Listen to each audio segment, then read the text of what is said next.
রয়েছি। স্ত্রীদেরকে যদি বিধবা করতে হয় সেজন্য আমরা প্রস্তুত রয়েছি।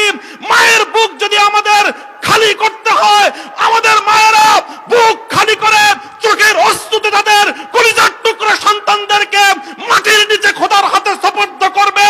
কিন্তু ইসলামের জন্য, ইসলামের বিপক্ষ কোন শত্রুর সাথে এক মুহূর্তের জন্য আপোষ করতে প্রস্তুত নয়।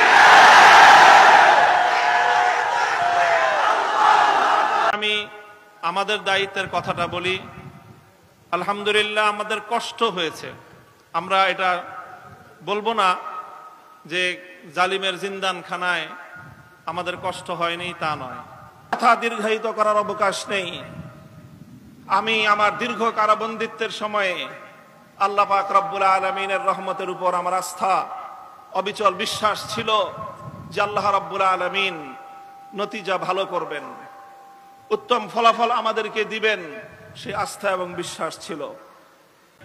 ইনশাআল্লাহ আল্লাহর জমিনে আল্লাহর দ্বীনের ঝান্ডা সমুন্নত রাখতে, আল্লাহর পয়গম্বরের ইজ্জতের হেফাজত করতে, এদেশের নাস্তিক্যবাদকে রুখতে, এদেশে ইসলামকে উপড়ে ফেলার সকল ষড়যন্ত্রকে রুখার জন্য যদি এর চেয়ে বড় ত্যাগ এবং কোরবানির প্রয়োজন হয়, হাসি মুখে আমরা সেই ত্যাগ করতে প্রস্তুত রয়েছি, জীবন দিতে প্রস্তুত রয়েছি।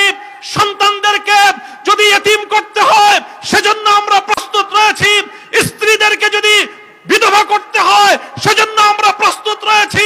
মায়ের বুক যদি আমাদের খালি করতে হয়, আমাদের মায়েরা বুক খালি করে চোখের অশ্রুতে তাদের কলিজার টুকরা সন্তানদেরকে মাটির নিচে খোদার হাতে সুপর্দ করবে। কিন্তু ইসলামের জন্য, ইসলামের বিপক্ষ কোন শত্রুর সাথে এক মুহূর্তের জন্য আপোষ করতে প্রস্তুত নয়।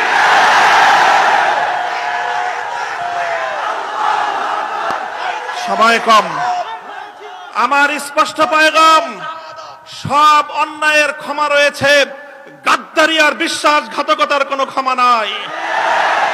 যারা গাদ্দার এবং বিশ্বাসঘাতক হিসেবে পরিচিত হবে, প্রমাণিত হবে, আগামী দিনে তাওহীদি জনতা তাদেরকে ঠাঁই দেবেন না।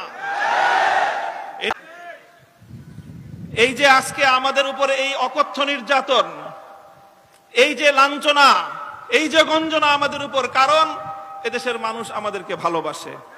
আগামী দিনে ইসলামের কথা বলার অপরাধে, আল্লাহর পয়গম্বরের ইজ্জতের পক্ষে কথা বলার অপরাধে, শাপলা চত্বরের আমার ভাইয়ের রক্তে রঞ্জিত শাহাদাতের কথা বলতে গিয়ে হাটহাজারীতে আমার যে সকল সন্তানদের বুকগুলোকে জালিমের বুলেটের আঘাতে ঝাঁঝরাতে হতে হয়েছে, ব্রাহ্মণবাড়িয়ায় যেভাবে পাখির মতো গুলি করে আমার সন্তানদেরকে শহীদ করা হয়েছে, সেই সন্তানদের পক্ষে কথা বলতে গিয়ে আমাদের কণ্ঠ যদি আবার চেপে ধরবার চেষ্টা করা হয়, তাহলে আপনারা রাজপথে তার মোকাবেলা করবার জন্য প্রস্তুত থাকবেন কিনা?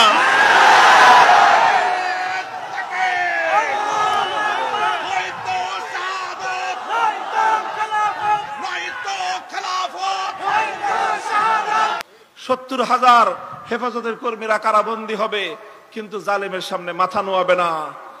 এই দেশের 1 ইঞ্চি মাটি নাস্তিক্যবাদ এবং ইসলাম বিদ্বেষের জন্য কারো হাতে ইজারা দেবে না ইনশাআল্লাহ। আল্লাহ পাক আমাদের সকলকে তৌফিক দান করুন, কবুল করুন। ওয়া আখিরু দাওয়ানা আলহামদুলিল্লাহি রাব্বিল আলামিন। আসসালামু আলাইকুম ওয়া রাহমাতুল্লাহ।